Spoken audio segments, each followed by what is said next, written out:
नमस्कार, मैं हूं कायनात खान। आप देख रहे हैं सोशल टीवी। खबरों की शुरुआत करने से पहले एक नजर आज की हेडलाइंस पर।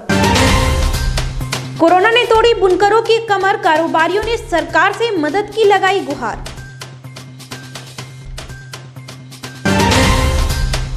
जिलाधिकारी सुब्रत कुमार सेन ने स्मार्ट सिटी परियोजना का किया निरीक्षण, अनियमितता को लेकर भड़के डीएम।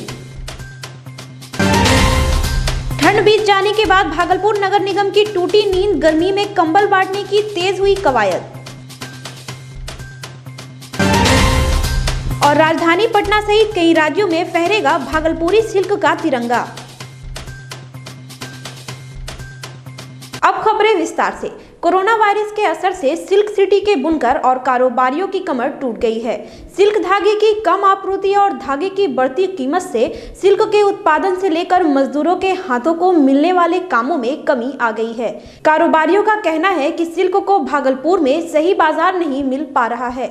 जिस कच्चे धागे की मांग सबसे ज्यादा है, पूंजीपति उसे स्टॉक कर महंगे दामों में बेच रहे हैं। कारोबारी आलोक का कहना है, सरकार भी बुनकरों का सहयोग नहीं कर रही है। अधिकारी होटलों में बुनकरों के लिए कार्यशाला आयोजित कर सिर्फ खाना पूर्ति कर रहे हैं। ऐसे कार्यक्रमों का आयोजन बुनकर क्षेत्रों में किया जाना चाहिए ताकि अधिक से अधिक लोगों को इसका लाभ मिल सके। सिल्क कारोबारियों ने बुनकरों द्वारा तैयार किए गए माल के लिए बाजार की व्यवस्था और आर्थिक सहयोग की मांग की है। इसका मुख्य कारण है कि यहाँ बाजार नहीं है।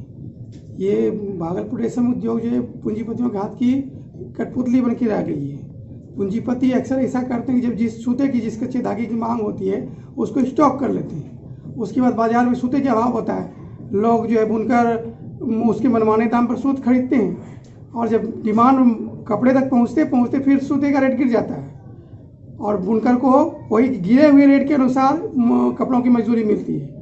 जो है योजनाएँ हैं बुनकरों के, लेकिन सारी फाइलों में ही सीमित है। फाइलों से बाहर न बुनकरों तक पहुँच पाता है और न बुनकर उसका लाभ उठा पाती है। सरकार तो बहुत दिखाते हैं लाभ है। जब सरकार की ओर से कार्यशाला का या बुनकर विकास के नाम पर कोई भी आयोजन किया जाता है तो वो क्या कहते हैं, होटल राजहंस या होटल जो है भावना इंटरनेशनल में किया जाता है, बुनकर के क्षेत्र में कभी नहीं किया जाता है। जिलाधिकारी सुब्रत कुमार सेन ने सैंडिस कंपाउंड में स्मार्ट सिटी परियोजना के तहत चल रहे सौंदर्यीकरण का निरीक्षण किया। डीएम ने walkway, open stadium, gym, children park, खेल मैदान सहित अन्य कार्यों का मुआयना करते हुए इसमें तेजी लाने का निर्देश दिया। उनके साथ डीडीसी सुनील कुमार, एसडीओ आशीष नारायण सहित परियोजना से जुड़े अन्य अधिकारी भी मौजूद थे। कार्य में अनियमितता को लेकर पूछे गए सवाल पर जिलाधिकारी ने अनिभिज्ञता जाहिर करते हुए कहा, उन्हें इस बारे में कोई जानकारी नहीं है। स्मार्ट सिटी के प्रोजेक्ट्स की बात है, जो सैंडिस कंपाउंड का कार्य चल रहा है और हम लोग इसमें गति लाएंगे और जो टाइमलाइन है उसको हम लोग उसको पूरा कराने की पूरी कोशिश है।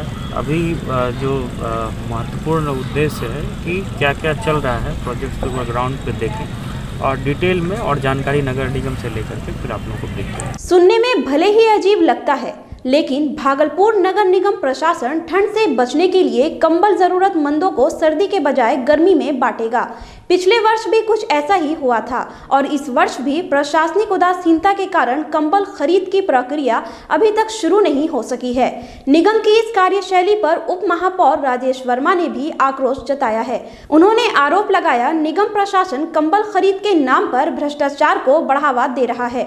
महापौर ने घोषणा की, अगर 15 फरवरी तक नगर निगम प्रशासन जरूरतमंदों के बीच कंबल मुहैया नहीं कराता है तो निजी खर्च से कंबल का वितरण करेंगे। इसमें लोग खरीद की प्रक्रिया में आते हैं और उसके बाद जो है फरवरी में या मार्च में देने का काम किया जाता है। तो जब ठंड खत्म ही हो जाएगी तो फिर जनता के लिए कंबल मार्च में खरीदने का मतलब है कि पदाधिकारी और जो कर्मचारी हैं वो कहीं ना कहीं उस कंबल खरीद में फिर हड़बड़ी करते हैं और उसमें भ्रष्टाचार जो है उसमें कहीं ना कहीं संलिग्ध होता है। तो इसीलिए यदि इस बार ठंड में ही जनवरी और 15 फरवरी तक यदि कंबल वितरण का कार्य नहीं होगा, वितरण का कार्य, खरीद प्रक्रिया भी शुरू नहीं है, मैं वितरण की बात कर रहा हूँ, कि यदि नहीं होगा तो इस बार कंबल खरीद के लिए नगर निगम से मैं कंबल खरीद चाहता हूँ कि कंबल यहाँ से फिर खरीदने की प्रक्रिया नहीं हो। यदि हो तो टाइम पर हो, और जितने भी शहर के वैसे ज़रूरतमंद लोग हैं जिनको कंबल की आवश्यकता है, हम लोग अपने तरफ से कंबल वहाँ पर घूमकर बांटने का काम करेंगे, उनको देने का काम करेंगे, जो राहगीर है उनको देने का काम करेंगे। गणतंत्र दिवस पर इस वर्ष भागलपुरी सिल्क से बना तिरंगा झंडा न केवल बिहार बल्कि पड़ोसी राज्य बंगाल, झारखंड के अलावा अन्य जगहों पर शान से लहराएगा। भागलपुर के नया बाजार स्थित खादी भंडार को भारी संख्या में सिल्क के बने तिरंगे का ऑर्डर मिला है। भागलपुर में तैयार हो रहे झंडे पटना के गांधी मैदान, झारखंड के मोहराबादी मैदान, बंगाल के सॉल्ट लेक स्थित मैदान सहित देश के अलग अलग हिस्सों और बिहार के अलग अलग जिलों में फहराया जाएगा। खादी ग्राम उद्योग भंडार के कर्मचारी मायाकांत ने बताया कि खादी भंडार में तिरंगे के साथ साथ तिरंगा टोपी, तिरंगा साड़ी और बंडी का भी निर्माण काफी मात्रा में किया जा रहा है। सरकारी दफ्तर का भी लेगा, हम आप भी लेंगे या और कोई आदमी, तो उस पर छूट नहीं मिलेगा। जो कीमत है उसी में बिकेगा। और उसके अलावा हम जो है सो पैजामा, बंडी, सिल्क का, सूती का, ऊनी का, सब जो है सो ठंडा की वजह से भी सब कंप्लीट रखे हैं। कुर्ता पैजामा रेडीमेड जो अभी हमारा अच्छे बिक रहा। कल मांग है अधिक। कोरोना वॉरियर्स के लिए बनाए गए आदर्श कोविड सेंटर में शहर के कई प्रतिष्ठित डॉक्टरों ने कोरोना का टीका लगवाया।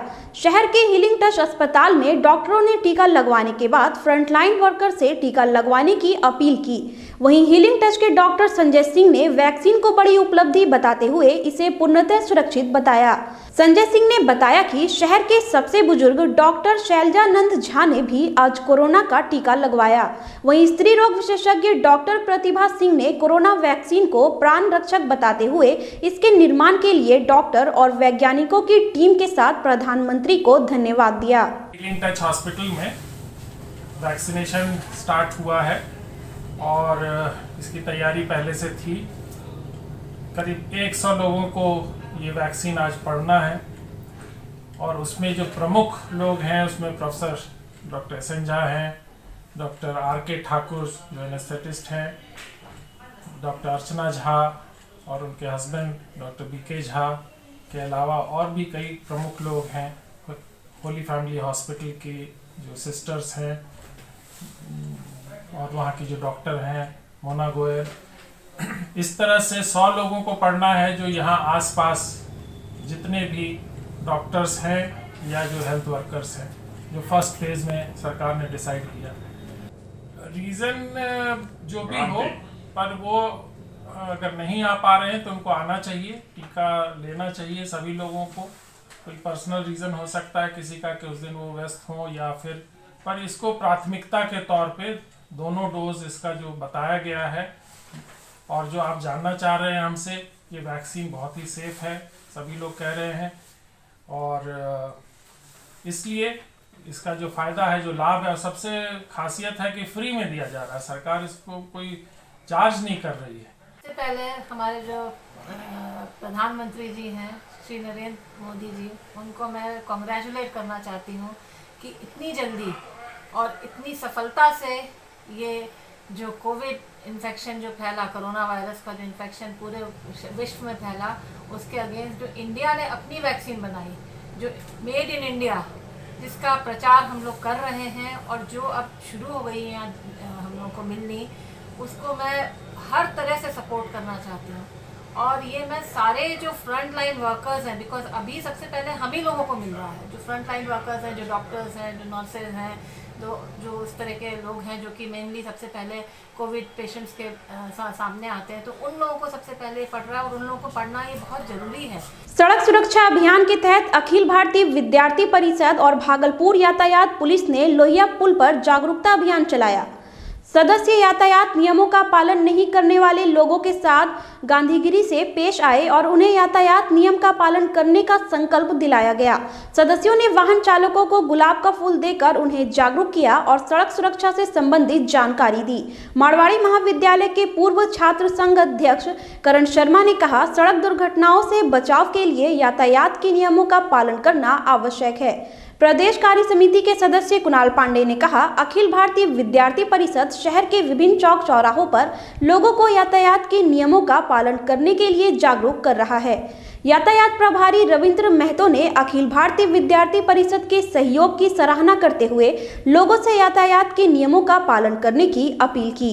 सुरक्षा महीना अभी चल रहा है यातायात बिहार सरकार द्वारा, तो अभी इसके तहत हम लोग यातायात पुलिस और अखिल भारतीय विद्यार्थी परिषद के संयुक्त तत्वाधान में आज सड़क सुरक्षा के लिए जो लोग हेलमेट नहीं पहन रहे हैं, जो लोग सीट बेल्ट लगाकर नहीं रखे हुए हैं, उन लोगों से हम लोग गुलाब फूल देकर आग्रह कर रहे हैं कि उनके परिवार में, उनके घर में उनके सदस्य हैं, उनकी भी सुरक्षा का ख्याल रखें और अपनी भी सुरक्षा का ख्याल रखें और हेलमेट पहने। गणतंत्र दिवस को लेकर समारोह स्थल की तैयारियों का जायजा लेने डीएम सुब्रत कुमार सेन और senior SP Nitasha Gudiya Sandis compound मैदान पहुंचे।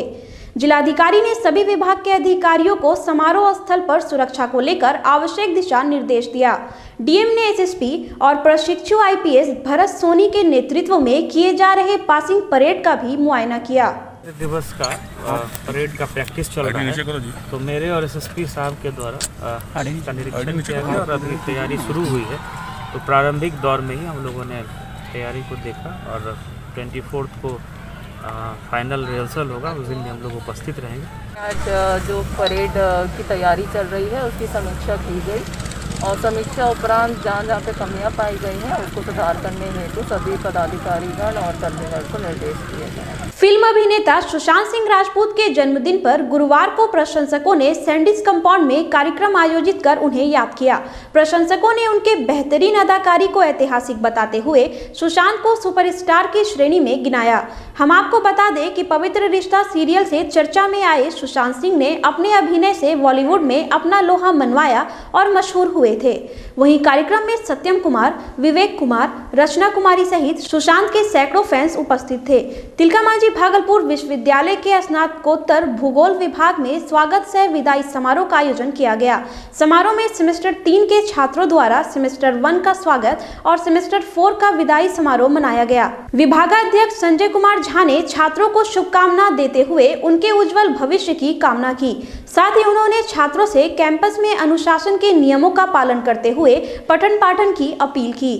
आज के प्रोग्राम में यही होगा कि जैसे सेमेस्टर 3 के जो है ये स्टूडेंट जो है अपने नए सेमेस्टर 1 के अपने छोटे भाई को अपना अनुभव बताएंगे कि डिपार्टमेंट में कैसे पढ़ा जाता है, अच्छी पढ़ाई के लिए रेगुलर क्लास करना होता है और विभाग में अनुशासन से रहना होता है। फिलहाल खबरों में इतना ही। अब मुझे दीजिए इजाजत। नमस्कार।